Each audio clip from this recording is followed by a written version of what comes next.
Dear students, after studying this module, you shall be able to know about the system of diagnosis of poisoning, the clinical and post-mortem diagnosis of poisoning, and also the various aspects of diagnosis of poisoning. Now students, let us start with the introduction of this module. Diagnosis of poisoning is time and again challenging and has to be finished on the available evidences. In several cases, slight or not at all toxicity occurs and the parents or relatives are relieved. On occasion, the history may not be available at all or may be perhaps unreliable. Various cases of poisoning presents ambiguous symptoms, and in some fatal acute poisoning, the symptoms may be delayed for many hours to even days. Some poisons develop misleading symptoms. For example, gastrointestinal type of arsenical poisoning may be mistaken for symptoms of cholera or food poisoning also. Hence, an operational diagnosis has to be made based on the clinical features as well as the laboratory examination. The articles or the containers recovered from the scene of crime or from the possession of the victim may provide assistance in case of suspected poisoning when the diagnosis is not immediately apparent. There are several symptom patterns which are typical for different types of poisoning and can be useful in guiding to the nature of poison, the laboratory test needed, and also the treatment required. The examination should also include the exploration for signs of trauma and systemic disease, because many organic illnesses enter into the differential diagnosis of poisoning. The symptoms, clinical examinations, and the patterns of poisoning by some commonly used drugs and poisons have been discussed here in this module, and which I will tell you about, and which are also essential in assessing the patient and may help to identify the agent and severity of the problem also. Post-mortem toxicology is used to determine whether alcohol, drugs or other poisons may have caused or contributed to the death of the person. Now students, let us study about the signs and symptoms of poisoning. In this table, we have on one column the symptoms and on one column we have shown the poisons that are involved in causing those types of symptoms. So first we have vomiting, and the poisons involved are irritant poisons like arsenic acids, alkalis, excess of liquor and some metallic salts. Next is diarrhea. The poisons involved are usually the poisons causing vomiting also cause the diarrhea. For cramps, metallic poisons like arsenic, lead, antimony, mercury, etc. Delirium is caused by the poisoning of dhatura, cannabis, alcohol, atropine, hyoscine and LSD, etc. Convulsions may be caused due to the poisoning of strychnine, nicotine, cyanides, tricyclic antidepressants, phenothiazines, carbon monoxide, ethylene glycol, opioids, organophosphate, insecticides and salicylates. Paralysis is caused by the poisoning of lithium, amphetamines, lead, arsenic, aconite, snake venom, etc. And coma is caused by the poisoning of barbiturates, carbon monoxide, chloroform, trichloroethanol, opioids and excess of liquors. Next is clinical diagnosis of poisoning. Students, in this table, on one column we have the clinical findings and on the second column we have shown the poisons that are involved in the clinical diagnosis of poisoning. First is the skin color in the clinical finding. If it is cherry pink, then it means it has the poisoning of carbon monoxide. If the skin color is flushed pink skin, then the poisoning must have been caused due to alcohol, cocaine, cyanide and anti-chlorogenic agents. If it is jaundice, then it has been caused by hepatotoxic agents like paracetamol. And in case of central cyanosis, a sign of hypoxia but methemoglobinemia also causes similar color. Next is the skin changes. Cutaneous bullae. It is caused by the poisoning of barbiturates, glutathione, sedative overdoses, tricyclic antidepressants and carbon monoxide also caused by the organic conditions like hypoglycemia, and in case of sweating, it is due to the myocardial infarction or better known as MI also, and pyrexia due to infarctions and poisoning by salicylate, organophosphates or monoamine oxidase inhibitors. Next, the pupils. If the pupils are dilated, it means the pupil dilate in severe hypoxia cases and in hypothermia also. Drugs such as tricyclic antidepressants also cause dilation. Glutathione and monoamine oxidase inhibitors produce wide dilation of the pupil. Next, if the pupils are constricted, it means the opioids typically cause pinpoint pupils, means the constriction of the pupil. Organophosphate insecticides and trichloroethanol poisoning will also cause very small pupils.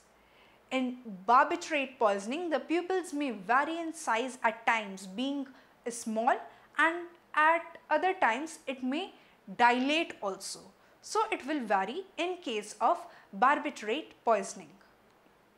Next, the changes in body temperature. If it is a case of hypothermia, then the comatose condition or the comatose situation for some time may cause hypothermia. The sedative and hypnotic drugs such as trichloroethanol, ethanol and opioids also cause hypothermia. Next is the hyperthermia. Hyperthermia may be caused by heat stroke and meningitis and poisoning by anti-chlorogenic agents, by tricyclic antidepressants also, monoamine oxidase inhibitors, carbon monoxide, dhatura, phenols and salicylate. Next is breath odor, that is the odor in your breath. It may be caused due to the alcohol, acetone, that is diabetic ketoacidosis and starvation also, solvents such as toluene, trichloroethane, ether, turpentine, petrol, kerosene, cyanide and methyl salicylate that are generally used in cases of glue snuffing. Next is appearance of blood, urine and vomit. If blood is there, means the red venous blood may suggest cyanide or carbon monoxide poisoning. Brown arterial or venous blood may suggest methemoglobinemia. In case of vomitus, vomit or gastric lavage containing blood may suggest repeated vomiting. Corrosives, paraquat, coumarin, anticoagulant, irritants, iron and non-steroidal anti-inflammatory drugs, and many drugs turn urine black also, example in case of metronidazole. In case of urine, urine may be cloudy or red or brown due to hematuria, hemoglobinuria or myoglobinuria. Next is blood pressure. In case of hypotension, almost all sedatives, hypnotics, dehydration, lengthy coma, vomiting and sweating may cause hypotension. And in case of hypertension, it can be amphetamines, cocaine, phencyclidine, symptomatics and anticholinergic agents. Next is cardiac arrhythmias. That is the changes in heart rate or the rhythm, and it may be caused by beta blocking drugs, the organophosphates, theophylline, tricyclic antidepressant, symptomatrix, barbiturates, etc. In case of pulmonary edema, it may be due to petroleum products, organophosphates, ethylene glycol, the irritant gases or their metal vapors. Then we have salicylates, opioids, etc. Next is rhabdomyolysis. Patient lying in coma for a long time on hard surface may develop it due to pressure necrosis of the muscles, which may lead to renal failure subsequently.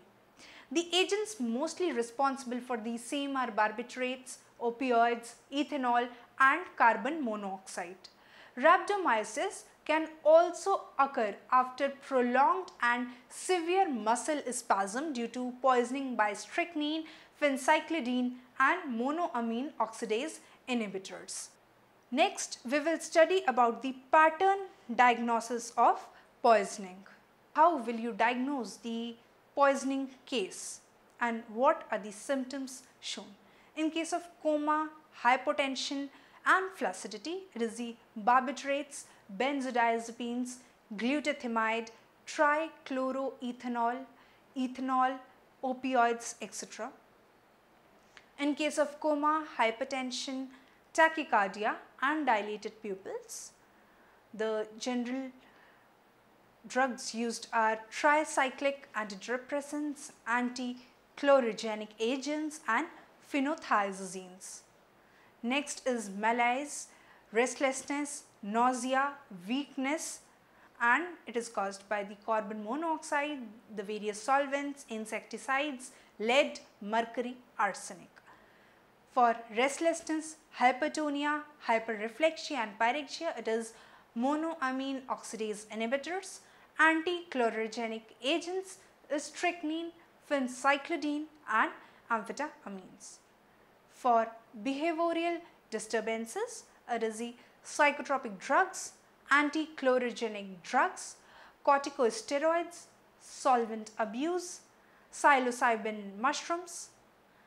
In case of burns in mouth, dysphagia, abdominal pain and distension, it is the corrosives, caustics and paraquat. For renal failure, it is because of paracetamol, mercurial compound, acids such as phosphoric, oxalic, formic and phenols, arsine, stibine and lead also. In case of jaundice, hepatic failure, it is because of paracetamol, carbon tetrachloride, phosphorus and organic lead.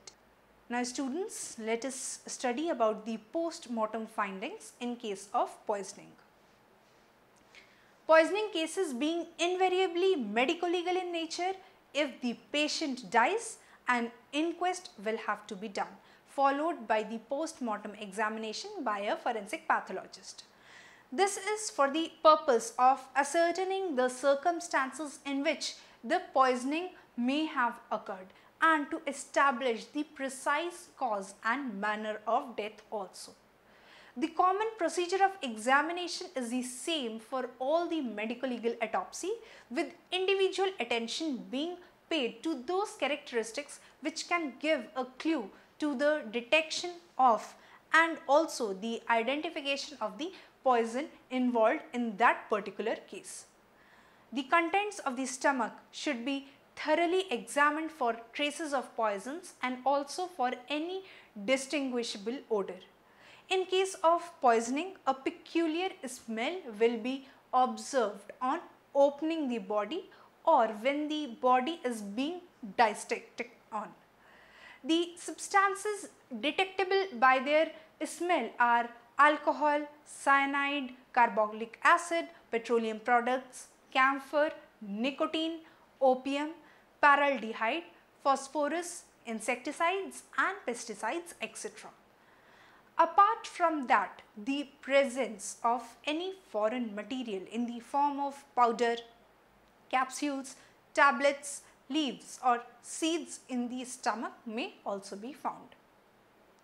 There will be laryngeal edema, commonly present in death due to alcohol and barbiturate poisoning also. Acute lung congestion and edema will be detected.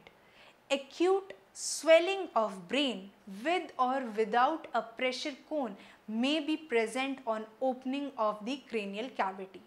The urinary bladder will be generally distended. Intravascular sickling may also be observed in some cases, and most frequently no signs of trauma or disease in any organs may be visible. Body may decompose faster as compared to the normal conditions of decomposition. The pupils may be dilated or constricted.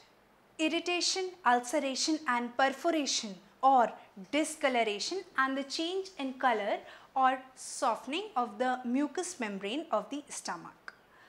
The normal mucous membrane of the stomach is pale and white. Irritant poisons cause patchy redness of the mucous membrane at the cardiac end and greater curvature of the stomach, but rarely at the pyloric end. Due to the irritation action of the poison, there may be small hemorrhagic areas along with the mucus secretion. Redness of the mucosa of the posterior wall may also be found after death. Corrosive acids, alkalis and irritants cause softening of the greater curvature and the cardiac end of the stomach as they damage the superficial epithelium. In diseased states such as peptic ulcer cases or malignancy, this softening is uniform and limited to stomach only, whereas in case of putrefaction, the softening starts at the dependent parts and involves all the layers of stomach wall, and the inflammatory signs are also absent. Carbolic acid causes hardening and shrinkage of the mucous membrane. Ulcers due to corrosives or irritant poisons are present on the greater curvature, have thin friable margins and are surrounded by signs of inflammation. The mucosa is soft and hyperemic. The perforation of stomach may be found in strong acids such as sulfuric acid poisoning. The stomach is usually black in color with extensive damage to mucosa. The aperture is large with irregular edges and the coats are lacerated through which acid escapes to the peritoneal cavity, causing acute peritonitis. Next is the chemical analysis. In every case of death due to poisoning, an attempt must be made to demonstrate the presence of poison by a standardized analytical method. For this purpose, the pathologist conducting the autopsy must collect certain part of the viscera and body fluid and dispatch them through the police to the nearest forensic science laboratory or to the nearest FSA. While submitting the samples for analysis, it must be ensured that the correct quantity has been preserved in appropriate preservative in suitable sealed containers. Since poisons can cause degenerative changes in target organs, histopathological evidence of such damage can be a valuable corroborative adjunct or the evidence. Microscopic examination of tissues may also sometimes help to substantiate a suspicion of long-standing abuse which could have contributed to the cause of death also. Tissues submitted for histopathology must always be preserved in formalin. An important proof of poisoning is the detection of poisons in the excreta, blood and viscera. The finding of the poison in the food medicines act as a corroborative but not a conclusive proof. The medical practitioner must preserve all the viscera and get it sealed in his presence for onward transmission to the police officer who will forward it to the forensic science lab for chemical analysis. The viscera along with certain body fluids should be collected, preserved and sent to the FSL or the forensic science laboratory for chemical analysis by a forensic pathologist.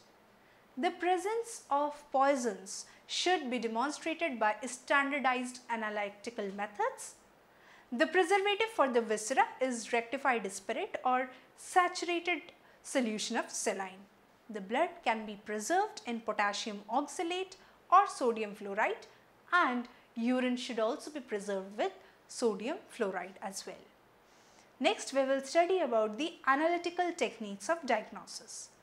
The analytical technique for the detection of poison, drugs and various chemicals are more dependable and satisfactory than the usual chemical and biochemical method. The common analytical technique employed in toxicological analysis are the spectrophotometric method of analysis is based on the absorbance or transmission of light from a color reaction at a specific wavelength. It includes the various techniques such as calorimetry, fluorimetry and automation. Next is the chromatographic techniques of analysis. The chromatographic techniques are based on the migration of compound on the adsorbent, that is the solid phase, by a mobile phase. It includes thin layer chromatography, gas liquid chromatography or GLC, high pressure liquid chromatography or HPLC, and the gas liquid mass spectrometry or GLMS. Third here is the competitive binding assay or the immunoreactive assay. It includes radioimmunoassay or RIA, enzyme immunoassay or better known as EIA, fluorescent polarization immunoassay or FPIA, and lastly the immunoturbidimetric assay. Now students, let us summarize this module. There are several symptom patterns which are typical for different types of poisoning and can be a useful guide to the nature of poison, the laboratory test needed and the treatment required. Since poison can cause degenerative changes in the target organs, histopathological evidence of such damage can be a valuable corroborative adjunct. Poisoning cases being invariably medico-legal in nature, if the patient dies, an inquest will have to be done, followed by the proper post-mortem examination by a forensic pathologist. This is for the purpose of ascertaining the circumstances in which the poisoning occurred and to establish the exact cause and manner of death. The contents of the stomach should be thoroughly examined for traces of poison and also for the distinguishable odor. In case of poisoning, a peculiar smell will be observed on opening of the body or when the body is being dissected. The analytical technique for the detection of poison, drugs and various chemicals are more dependable and satisfactory than the usual chemical and biochemical methods. Post-mortem toxicology is used to determine whether alcohol, drug or other poison may have caused or contributed to the death of an individual. The unequal distribution of drugs in tissues leads to changes in the blood concentration of drugs after death. This is called as the post-mortem redistribution and occurs primarily by diffusion of drug from neighboring tissue sites and from organs such as from the stomach contents. If there is a strong evidence that the substance detected may have been responsible for the cause of death of that individual, quantitative examination of the post-mortem tissues may provide conclusive proof of poisoning.